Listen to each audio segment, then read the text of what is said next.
दुनिया को बताना चाहता हूँ, बाजी को सुनाना चाहता हूँ, बाजी को सुनाना चाहता हूँ, एक नारा लगाना चाहता हूँ। पूरी गल सुन लो पहले। वोट को इज्जत दो, वोट को इज्जत दो, वोट को इज्जत। बहुत अच्छे, इसको बंद करें और बात करें।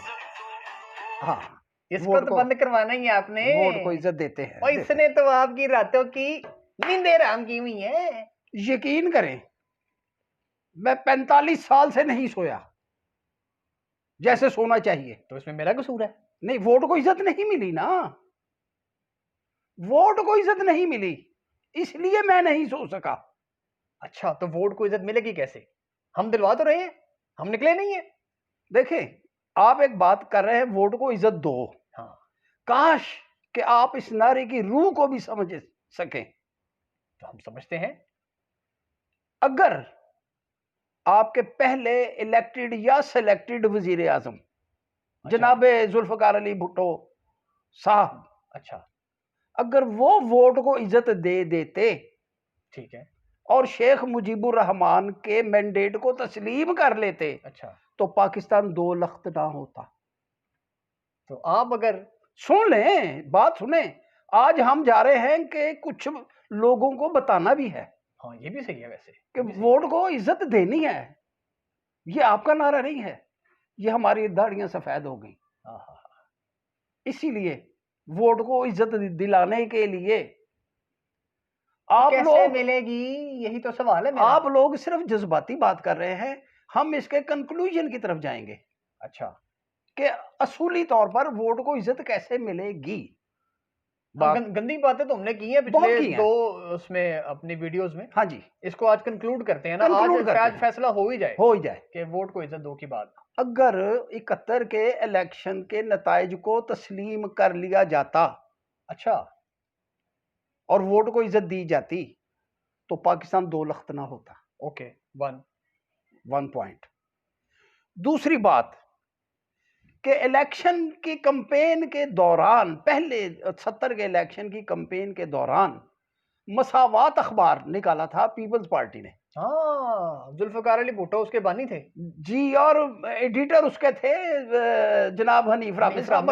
वो इसका दफ्तर अभी भी डेविस रोड पे है। जी जी जी जी, अभी भी है, मुझे जी पता जी है। हाँ। जी जी, लाल रंग का इसका वो बोर्ड हाँ है। जी, हाँ आजकल जी, बिलावल भुट्टो जरदारी साहब उसके जी कुछ जी, हैं। वो मसावात अखबार में एक कार्टून छपा था। अच्छा, उसका टाइटल, सब टाइटल था, सुनवे बलौरिया खवालिया। वो कैप्शन उसको बोलते हैं। कैप्शन कहते हैं। हाँ, क्या कहते हैं? कैप्शन बोलते हैं उसको। हाँ, चलो, मुझे इतनी हाँ, अंग्रेजी नहीं आती जी। वो जो लगा हुआ था, वो था सुनवे बलौरिया खवालिया।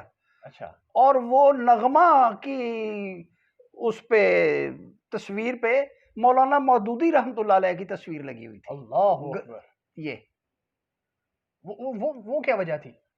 यानी आपने सियासत में शुरू से ही हेट किया एक दूसरे को, इज्जत नहीं दी। अच्छा, तो आप ये कहना चाह रहे हैं कि बात कर रहा हूं, जो आगाज से, जब से जमहूरी सिलसिला शुरू हुआ तब से वोट को इज्जत नहीं मिली? नहीं मिली, तब भी नहीं मिली। यानी कि हमारी जद्दोजहद फिर सही है। आपकी जद्दोजहद सही है, लेकिन उस रूह के साथ होनी चाहिए। अच्छा अच्छा अच्छा, रूह के साथ होनी चाहिए, जज्बे के साथ होनी चाहिए, सिर्फ यहां से नहीं, यहां से। अच्छा, तो चले आगे चलते हैं। आगे ये हुआ कि जब भुट्टो साहब ने दूसरा इलेक्शन करवाया, तो उसमें भुट्टो साहब ने उसको वोट को इज्जत नहीं दी।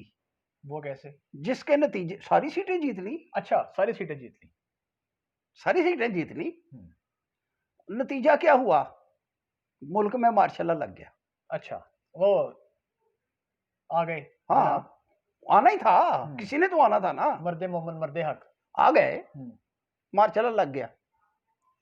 उनकी वफात के बाद बेनजीर साहब आ गई। बेनजीर के मैंडेट को मियां नवाज शरीफ साहब ने इज्जत नहीं दी। अच्छा, हाँ, वो तो मैंने तकरीरें सुनी है उनकी कि ये हम पर किसको लाके मुसल्लत कर दिया है। हाँ जी, हाँ जी, ये तो वो इंडिया की एजेंट है और ना जाने क्या क्या, मैंने सुनी। हमने बात को मुख्तसर और कंक्लूड करना है। आज हम बिल्कुल ओपन बात कर रहे हैं। ओपन बात करेंगे। तो बेनजीर साहब को की हुकूमत गिराई गई, तो नवाज शरीफ साहब आ गए। फिर नवाज शरीफ साहब के मैंडेट को बेनजीर साहबा ने तस्लीम नहीं किया। सही है, ठीक है।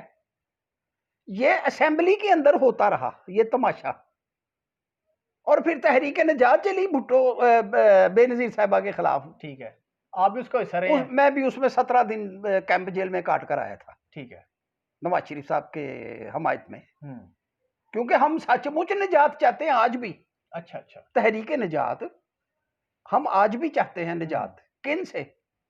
पहले ये लोग आपस में लड़कर एक दूसरे की मुखालफत करके इक्तदार में आते थे। हाँ, अब मिलकर आते हैं। अब इन्होंने एक कार्टेल बना लिया है। Okay okay. अब आप देखें ना कि पीपल्स पार्टी की सियासत और मुस्लिम लीग की सियासत यूं थी 180 के जाविये पे, अब ऐसे हो गई है। अब ऐसे हो गई है। हाँ, वो राइट की थी, ये लेफ्ट की पार्टी थी, कहा जाता है। हाँ कहा जाता है। चलें, वो सियासत का एक अंदाज था। हाँ। और भुट्टो साहब ने, मैं याद दिला दूं कि अपने जो फॉर्म पेपर साइन किए थे ना इलेक्शन के लिए, हाँ, उसमें उन्होंने अपना पेशा लिखा था सियासत। सियासत। ये लोग भूल जाते हैं कि आपका पेशा क्या है, सियासत। यानी कि सियासत को कारोबार बनाया, सियासत को कारोबार। ओके। और सचमुच आप देखें कि पाकिस्तान की सियासत कारोबार ही रही है। आज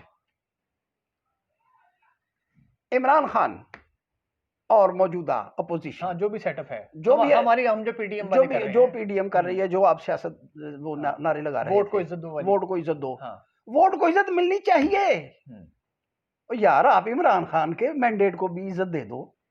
अच्छा, क्या आप फिर वही तारीख दोहराना चाहते हैं? क्या आप भूल गए हैं उन सारी बातों? लेकिन हमारा तो मानना ही है ना कि वो लाया गया, वो नहीं नहीं नहीं, इलेक्टेड हो या सिलेक्टेड हो।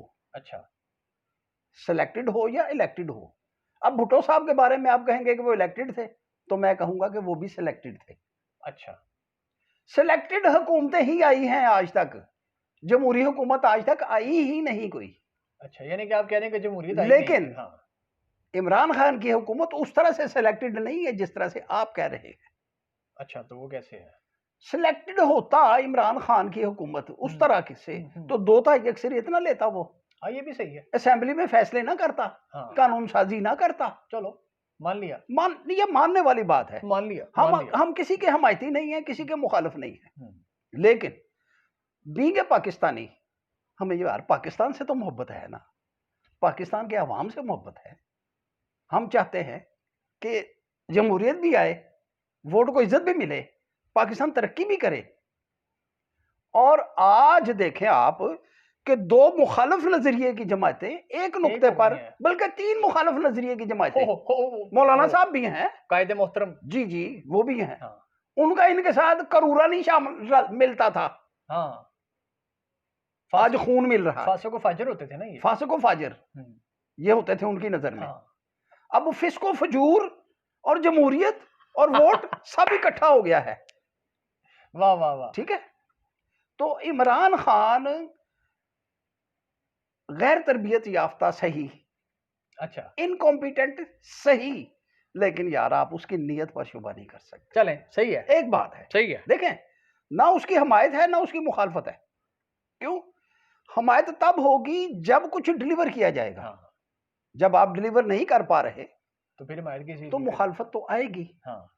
और देखें, जब एक बच्चा पैदा होता है तो आप उस मां को ये नहीं कह सकते कि तुमने ये बच्चा जन्म दिया। हाँ, सही है।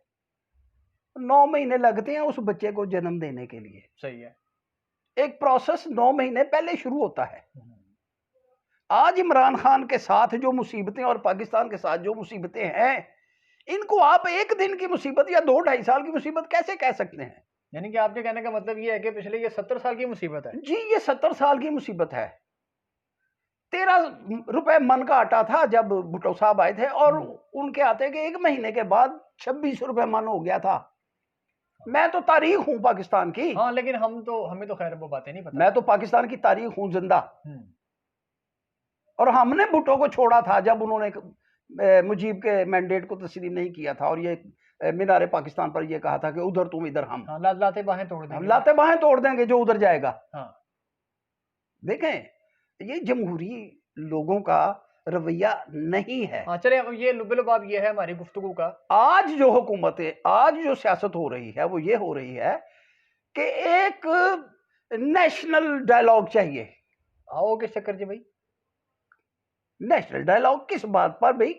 महंगाई बेरोजगारी पर नेशनल डायलॉग? वो असेंबली में आकर कानून साजी तो करो उसके लिए। हाँ सही है, सही है। है? अच्छा चलें, अब कश्मीर इशू पर बात करें, चलें। नेशनल डायलॉग करें। ठीक है। ये क्या बात हुई कि नैब के केस खत्म कर दिए जाएं और नेशनल डायलॉग हो जाए? क्या कि इमरान खान तुम हमारे साथ शामिल हो जाओ तो हम तुम्हें भी तस्लीम कर लेंगे। अच्छा चलें, ये सियासी बात होगी। अब पिछली वीडियो में हमने एक बात की थी, वो रक्स जंजीर पहनकर भी किया जाता है, वो मुख्तसर सी बात कर दें तो हाँ। फिर इसको खत्म करते हैं। तो वो क्या किस्सा था? वो, रक्स जंजीर नहीं पहनकर नहीं भी किया वो जाता किस्सा मैं आपको एक सेकंड में सुना दूंगा। आज वो आपकी फिरदौस है। ओए हाँ, वो बड़ी मजेदार बात हुई। उन्होंने जूडो कराटे दिखाया आज। देखो यार, ओ चलो ए नुक्ता मैंने मिल गया, क्योंकि तुसी बंदे इकट्ठे कीते ने ऐसे हताई और नाज़रीन वो जूडो कराटे कर रही है, बंदा मुझे अपना काम नहीं करना, उधर जाके वो इंडे तोड़ रही है ऐसे करके। उन्होंने कहो कि अखाड़ा पालन जाके फिर किते भलवानी करना ओ की कहता हूं को रेसलिंग की वजारत निकाल ले, वज़ीर आला पंजाब साहब या वज़ीर आज़म इमरान खान साहब, वो निकाल लेते रेसलिंग। मैं पहला पहलवान हूंगा और साहब, अगर आपने पहलवानी का सिखानी है ना लोगों को, तो मैं आपके साथ पहली ट्रेनिंग मैं करने के लिए तैयार हूँ। हाँ, और उसकी ना वजारत की जो मामले खुसूसी या को वजारत का दर्जा ना वो उनको दे देते हैं। मैं उनके साथ पहली ट्रेनिंग करने के लिए तैयार हूँ रेसलिंग की, उनके साथ जाती तौर पर। ऐसे शौक है टाइम। अच्छा क्यों काम की बात करो, वो जरा कर लें। वो ऐसे हुआ था, रक्स जंजीर पहन वो ऐसे हुआ था कि अयूब खान के दौर में शहनशाह ईरान ने दौरा किया था पाकिस्तान का। तो शहनशाही प्रोटोकॉल के लिए उस वक्त की मशहूर अदाकारा नीलो बेगम, वो अदाकार शान की वालदा, हाँ सही है, रियाज शाहद की बीवी सही है। उनको बुलाया गया था कि आप आए और शाही किला में रक्स करेंगे। तो उनकी गैरत ने ये बात गवारा ना की, तो उन्होंने गोलियां खा ली, खुदकुशी करने की कोशिश की और हॉस्पिटलाइज हो गई। जिस पर हबीब जालब ने एक वो नज़म कही थी कि तू के नावाकिफे आदाबे शहनशाही है। रक्स जंजीर पहनकर भी किया जाता है। लेकिन फिल्म ज़रका में फिर और तरह से आया था, वो मेहदी हसन खान साहब ने जो गाया। हाँ जी, क्यों? और इस पर 6 महीने सजा हुई थी उनको कि आपने शहनशाह ईरान की शान में और हुकूमत वक्त की शान में गुस्ताखी की है, आपको 6 माह की सजा दी जाती है, और अदालतों ने सजा दी थी। ये भी बहुत बड़ा अलमिया है, आपकी अदालतों का भी और आज का नहीं, हमेशा से चला रहा। ओके चले। और कोई सवाल है तो कर ले, आज खत्म करते हैं इसको फिर। तो आज इमरान खान अगर इनके साथ मिल जाता है, यानी एहतसाब का नारा छोड़ देता है। ये कहते हैं कि हम सही मानों में वोट को इज्जत दो की अगर हम बात कर लें। हाँ, मैं भी आपके साथ हूं। इज्जत दो, वोट को इज्जत देनी, वोट को इज्जत दो, वोट को इज्जत देनी है और मिलकर सियासत नहीं करनी, एहतसाब का नारा नहीं छोड़ना। अगर आज इमरान खान ने एहतसाब का नारा छोड़ दिया तो इमरान खान मर जाएगा, जिंदा होते हुए भी। चलें, अगर इसने जिंदा रहना है तो इसको एहतसाब के नारे पर कायम रहना होगा। और आने वाला वक्त पाकिस्तान के लिए सिर्फ एहतसाब की बुनियाद पर है, वरना पाकिस्तान भी माज़अल्लाह, मेरे मुंह में खाक, पाकिस्तान का वजूद मुझे खतरे में लगता है अगर एहतसाब ना हुआ। चलें जी, इसको वाइंड अप करते हैं, फिर नकली किसी वीडियो में फिर। हाँ, बस इतनी सी बात है। Okay, Allah Hafiz, thank you very much.